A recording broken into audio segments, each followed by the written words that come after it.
hình lấy đang sắc khen bi tu nang tu tara sa tinga to nyok ida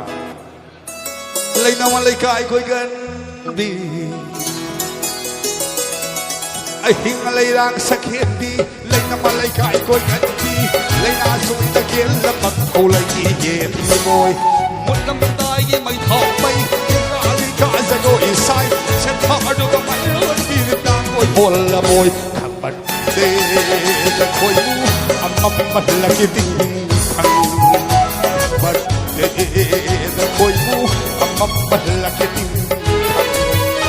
thằng anh lấy đang sắc đi lấy ngắm lấy cái coi gần đi lấy na rồi ta kiến là mặt cầu lấy gì môi một năm tay với mày thọ mày cả ra đôi sai sẽ thọ được cái mày đi đang ngồi buồn là môi bật đê là khôi mu bật là cái tình thằng bật đê là khôi mu bật là cái tình thằng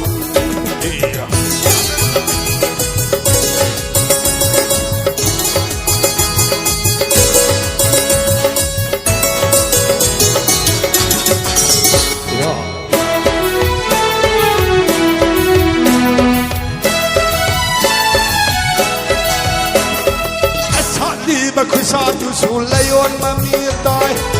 tari bakutadu sulay kamasakai love na kau batu kau himan lekat love na kau batu kau himan lekat lekut ai selu na koi mu sing di pai thok la koi asati bakusatu sulayon mamitai tari bakutadu sulay kamasakai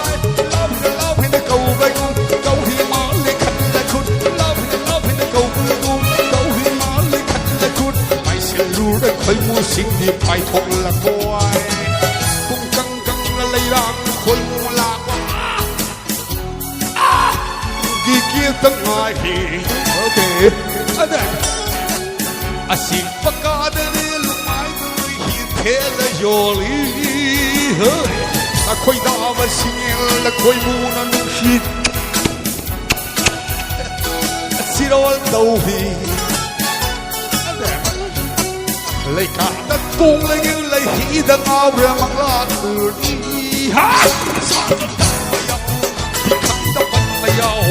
mà sa cái tao yao thì khăn đất bận mày lấy hí đất lúc lấy ngay để đi ra đất bận yao khăn bận để đất khôi mu mầm là kia tình khăn bận để đất khôi mu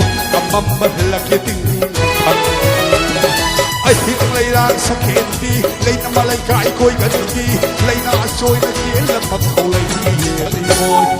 một năm đời như mày thọ mày trên cả sẽ gọi sai sẽ thọ được mày luôn đi đang ngồi buồn là môi khăn bận đi môi mu âm là cái tình khăn bận đi là khôi mu âm là cái tình khăn bận